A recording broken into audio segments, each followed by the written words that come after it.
नमस्कार दोस्तों, मैं आप सभी का स्वागत करता हूं अपने यूट्यूब चैनल एग्ज़ाम कॉपी में। दोस्तों, जैसा कि आप सभी को पता है कि मैं इस समय टेस्ट ले रहा हूं, ठीक है। पॉलिटी का भी टेस्ट चल रहा है और ज्योग्राफी का भी टेस्ट चल रहा है। और अभी थोड़ा सा समय नहीं मिल पा रहा है मुझे, नहीं तो मैं वर्ल्ड ज्योग्राफी का भी मैं टेस्ट लेकर के आ रहा हूँ और हिस्ट्री दोनों का, ठीक है। यानी कि कुल मिलाकर के हमारे 4 टेस्ट चलेंगे। फिलहाल अभी 2 चल रहे हैं, समय की कमी की वजह से अभी सिर्फ 2 ही हो पा रहा है, ठीक है। खैर, आज ये हमारा दूसरा टेस्ट है इंडियन ज्योग्राफी का। तो इसमें भी आज 20 प्रश्न होंगे। तो चलिए ठीक है, एक एक करके हम सारे प्रश्नों को देख लेते हैं डिटेल में। और उम्मीद करता हूँ कि आप लोगों को इन सारे टेस्ट से बहुत ज़्यादा फ़ायदा होगा। आप इनको प्रश्नों को नोट करते रहिए और समझते रहिए। जो भी एक्स्ट्रा पॉइंट बताऊँगा प्लीज़ अपने ध्यान में रखिएगा। और प्रत्येक प्रश्न का जवाब देने के लिए मैं आप लोगों को 5 सेकंड का समय दूंगा, ठीक है। तो चलिए ठीक है, हम टेस्ट को स्टार्ट करते हैं। ठीक है, तो जैसा कि आप सभी लोग स्क्रीन पर देख सकते हैं कि पहला प्रश्न हमारे सामने आ चुका है। तो बताइए, भारत के मछली पकड़ने वाले महत्वपूर्ण राज्य निम्नलिखित हैं। उन्हें एक अवरोही क्रम में व्यवस्थित करें और नीचे दिए गए कोड से सही उत्तर का चयन करें। मतलब अवरोही का मतलब ये हो गया कि सबसे पहले आपको ये बताना है कि सबसे ज़्यादा जहाँ पर मतलब मछली पकड़ा जाएगा उस राज्य को आपको बताना है, ठीक है। फिर उससे कम, फिर उससे कम और फिर उसके बाद सबसे कम। तो समझिए और बताइए।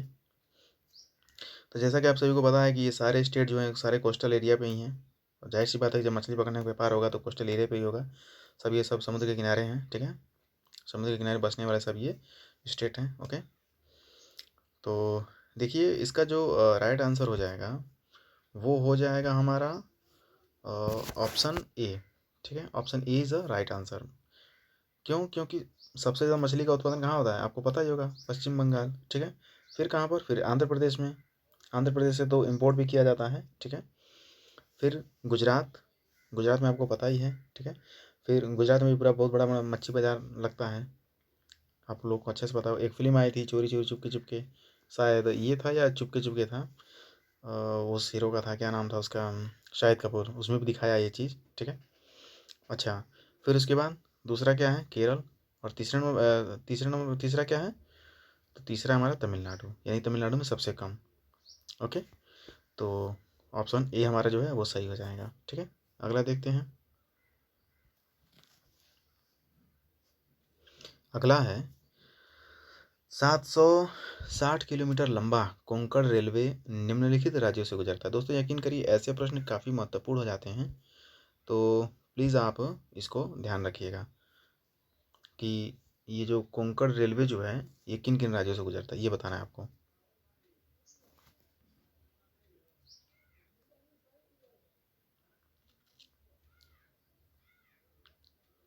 तो कोंकण रेलवे जो है वो, जैसे मान लीजिए कि ये हमारा भारत हो जा रहा है, ठीक है।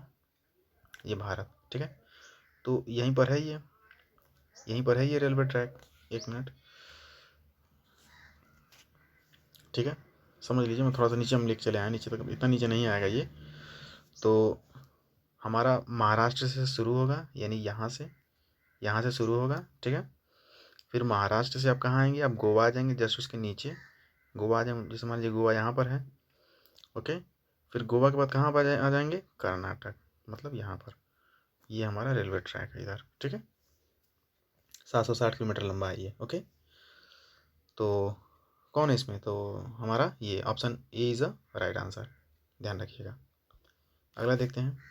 अगला है, दक्षिण भारत का मैनचेस्टर किसे कहते हैं? बताइए, मुंबई, कोयम्बटूर, मैसूर या तिरुवनंतपुरम?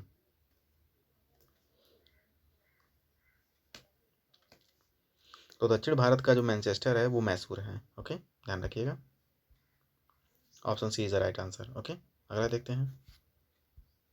अगला है, भारतीय उपमहाद्वीप मूल रूप से एक विशाल भूमि द्रव्यमान का हिस्सा था, जिसे कहा जाता था, क्या कहा जाता था?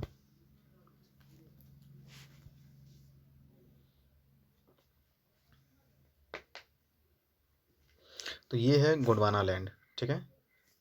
गोंडवाना लैंड, जैसे हमारा ये मान लीजिए कि अर्थ है, ओके। तो 2 हिस्से में बटा है ना ये, गोंडवाना, गोंडवाना लैंड, और ये ऊपर का क्या था? अंगारा, अंगारा लैंड, ओके। तो भारत हमारा ऐसे ही पड़ता था ना भाई। मान लीजिए कि ये भूमध्य रेखा है, तो भूमध्य रेखा के जस्ट एकदम ऐसे सेंटर पे ही तो है भारत, इंडिया, ठीक है। तो यही पूछ रहा है कि मतलब किसका हिस्सा था? तो ये गोंडवाना महाद्वीप का था, ओके, ध्यान रखिएगा। आगे देखते हैं। अगला है, भारत के निम्नलिखित राज्यों में से किसकी भूटान के साथ एक सामान्य सीमा है? दोस्तों यकीन मानिए ऐसे प्रश्न काफ़ी इंपॉर्टेंट हो जाते हैं, तो यहाँ पे स्टार बना लीजिए। और ऐसे प्रश्न हमेशा पूछे जाते हैं और पूछे जाते रहेंगे।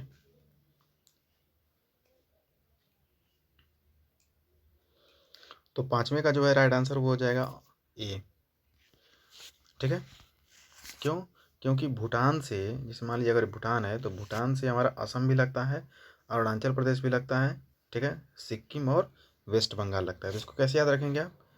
असम का ए, अरुणाचल प्रदेश का ए, ठीक है, और सिक्किम का एस और वेस्ट बंगाल का डब्लू, AASW, ऐसे याद रखिएगा। भूटान से लगने वाले कौन कौन स्टेट हैं? तो असम है, अरुणाचल प्रदेश है और सिक्किम और वेस्ट बंगाल। ठीक है, ध्यान रखिएगा। आगे देखते हैं। आगे है, 2011 की जनगणना के अनुसार भारत का साक्षरता दर सबसे कम है। बताइए कहाँ पे सबसे कम है? ये तो आप गेस कर सकते हैं। तो देखिए सबसे कम जो लिटरेसी रेट जो है वो बिहार में है, ध्यान रखिएगा। अगला देखते हैं। अगला है, कोयला खदान और भारतीय राज्य जिसमें खदान मौजूद हैं की मिलान जोड़ी बताइए। आपको ये बताना है कि कोयला खदान और स्टेट दोनों का जो जोड़ी है वो आपको बताना है।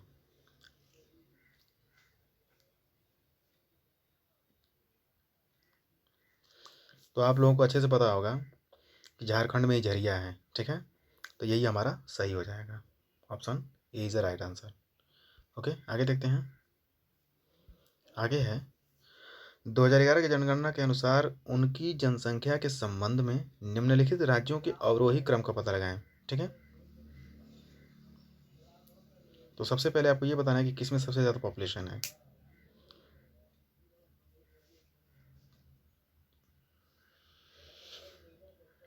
तो देखिए आपको पता ही होगा कि जनगणना तो सबसे ज़्यादा कहाँ पर है, तो बिहार में है। तो ऐसे भी आप अंदाज़ा लगा सकते हैं। तो बिहार हो जाएगा सबसे पहले। ठीक है, फिर उसके बाद तमिलनाडु, फिर असम, फिर हिमाचल प्रदेश। हिमाचल प्रदेश में सबसे कम आबादी है। ठीक है, तो इस चीज़ को आपको ध्यान रखना है। तो so our right answer is option C.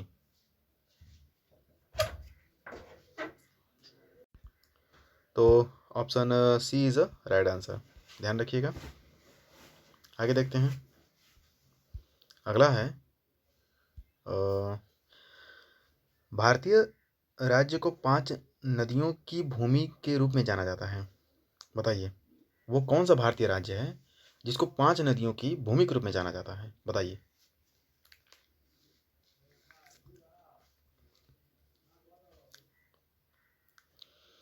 तो आप लोगों को अच्छे से पता होगा, ये एक स्टेट है, बहुत ही प्यारा, बहुत अच्छा स्टेट है। वो है पंजाब। पंजाब को 5 नदियों की भूमि वाला राज्य भी कहा जाता है। ठीक है, क्योंकि वहाँ पे 5 नदियाँ हैं।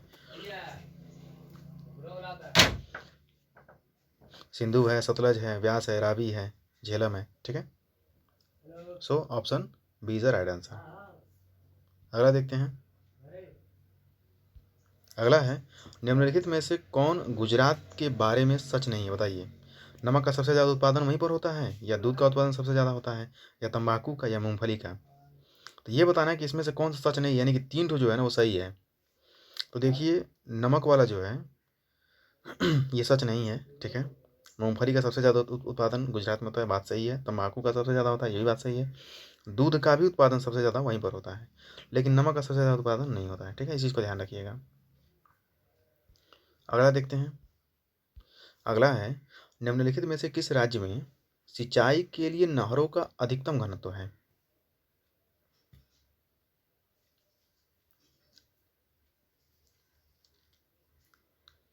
तो सिंचाई के लिए नहरों का अधिकतम घनत्व जो है वो उत्तर प्रदेश में है। ठीक है, और उत्तर प्रदेश में नलकूप से सबसे ज़्यादा सिंचाई होती है। ये दोनों प्रश्न बनता है। ठीक है, इस चीज़ को ध्यान रखिएगा। ओके, अगला देखते हैं। अब देखिए इसमें फिगर आ गया है, आप लोगों को देख के अच्छा लगेगा। भारत के किस राज्य में अरावली पर्वत श्रृंखला स्थित है? मोस्ट इंपॉर्टेंट, इस पर स्टार बनाइए।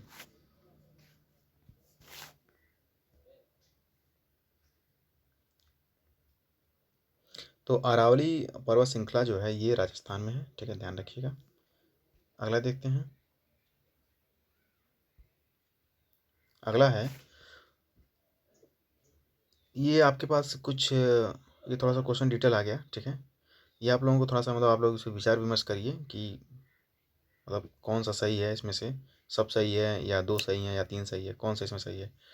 तो मैंगो फ्लावर्स गर्म मौसम के दौरान होता है, ठीक है, लेकिन वर्षा की मात्रा बहुत कम है। या मैंगो शोवर्स को अन्यथा कॉफ़ी शोवर्स के रूप में जाना जाता है। या बारिश आम और कॉफ़ी के फलने फूलने में मदद करती है, बताइए। तो देखिए ये सारे ऑप्शन सही हैं, ठीक है। इसमें जो कूट होगा वो ये होगा, सब सही है, ठीक है, ध्यान रखिएगा। अगला देखते हैं। अगला है वर्धा नदी की सहायक नदी है, ये भी इंपॉर्टेंट है, स्टार बना लीजिए। वर्धा नदी की सहायक नदी कौन सी है, बताइए।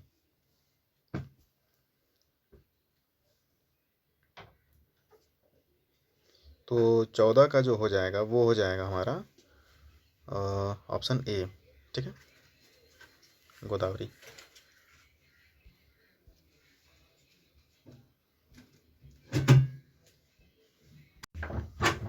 वर्धा की सहायक नदी कौन सी है, तो ये हो जाएगी हमारी गोदावरी, ठीक है, ध्यान रखिएगा। अगला देखते हैं।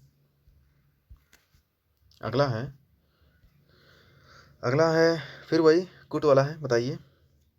थार रेगिस्तान क्षेत्र है, अंतर्देशीय जल निकासी, ठीक है। इस क्षेत्र में बहुत कम वर्षा होती है। ए और आर दोनों सही हैं, क्या मतलब उसका सही व्याख्या करता है कि नहीं करता है, बताइए। ये दोनों गलत हैं। तो 15 का जो हो जाएगा वो ऑप्शन ए हो जाएगा। क्यों? क्योंकि थार एक रेगिस्तान क्षेत्र है, ठीक है, अंतर्देशीय जल निकासी है, ये बात बिल्कुल सही है। और इसका ये व्याख्या भी कर रहा है, ठीक है। ये आर वाला जो है मतलब ए जो है इसका सही व्याख्या कर रहा है। क्यों? क्योंकि इस क्षेत्र में बहुत कम वर्षा होती है, ठीक है भाई, इसीलिए रेगिस्तान है वो, वहाँ पर मतलब जैसे कि ज़्यादा पैदावार नहीं होती है, ठीक है। इस चीज़ को ध्यान रखिएगा। तो ए और आर दोनों सत्य हैं, और आर जो है वो ए का सही व्याख्या कर रहा है। क्यों? क्योंकि वहाँ पर बहुत कम वर्षा होता है, सीधी सी बात है। अगला देखते हैं। अगला है, अगला है दुनिया का सबसे लंबा बांध है, बताइए। ये तो इम्पोर्टेंट है, इस पर स्टार बना लीजिए।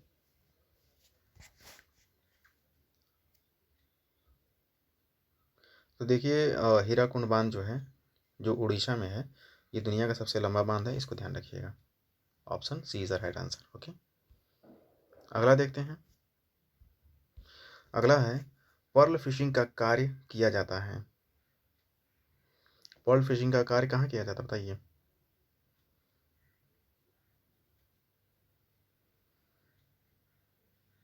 तो देखिए तूतीकोरिन में किया जाता है पर्ल फिशिंग का कार्य, ठीक है, इस चीज़ को विशेष रूप से आपको ध्यान रखना है, ओके।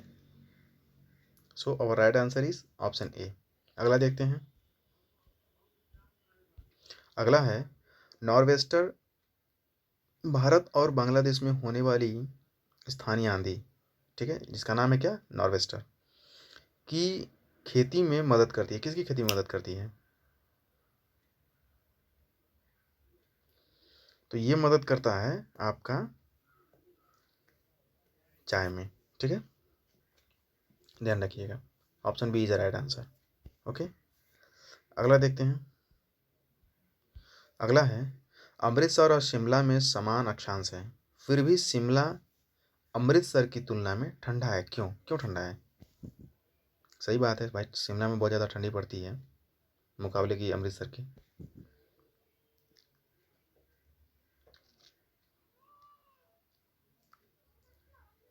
तो देखिए इसका सबसे बड़ा रीज़न जो है ना वो ये है कि शिमला जो है वो थोड़ा ऊंचाई पर है, ठीक है, इस चीज़ को ध्यान रखिएगा, okay. Option C is the right answer. अंतिम प्रश्न देखते हैं। अंतिम प्रश्न है कपास की खेती करने वाले राज्यों को महत्व में अवरोही क्रम में बताइए, यानी सबसे ज़्यादा जहाँ पर होता है पहले उसको बताना है, फिर उससे कम, फिर उससे कम, फिर एकदम सबसे कम, ठीक है, डिसेंडिंग ऑर्डर में आपको बताना है। तो बताइए सबसे ज़्यादा कहाँ होता है? तो देखिए सबसे ज़्यादा जो होता है ना कपास, वो होता है हमारा गुजरात। ठीक है, गुजरात में ध्यान रखिएगा। फिर महाराष्ट्र, क्योंकि काली मिट्टी पाई जाती है, और काली मिट्टी जो होती है कपास के लिए सबसे बढ़िया है। ठीक है, फिर क्या है, फिर ऑप्शन, सॉरी ऑप्शन कह रहे हैं, नंबर एक पे तेलंगाना। ठीक है, फिर उसके बाद आंध्र प्रदेश। ये हमारा क्रम हो जाएगा। तो कौन हो जाएगा इसमें, option option B, sorry B कह रहे हैं, ऑप्शन ए जो है वो हमारा राइट हो जाएगा। ओके, तो देखिए दोस्तों, यहाँ पर हमारे 20 प्रश्न पूरे होते हैं। डिटेल में हमने देखा समझा हर एक चीज़ को। तो ऐसे ही मैं अब आप लोगों का वर्ल्ड ज्योग्राफी का भी मैं टेस्ट लेने वाला हूँ, फिर हिस्ट्री का भी मैं शुरू करूँगा, लेकिन अभी टाइम का थोड़ा सा कमी इस वजह से नहीं हो पा रहा है। तो ठीक है दोस्तों, अगर आपने चैनल को सब्सक्राइब नहीं किया तो प्लीज़ सब्सक्राइब कर लीजिए, बेल आइकन को ऑन कर लीजिए, लाइक करिए, कमेंट करिए और शेयर करिए। मिलता हूँ फिर मैं आप लोगों को एक नए टेस्ट के साथ। तब तक के लिए अपना ध्यान रखिए, अच्छे से रहिए, नमस्कार।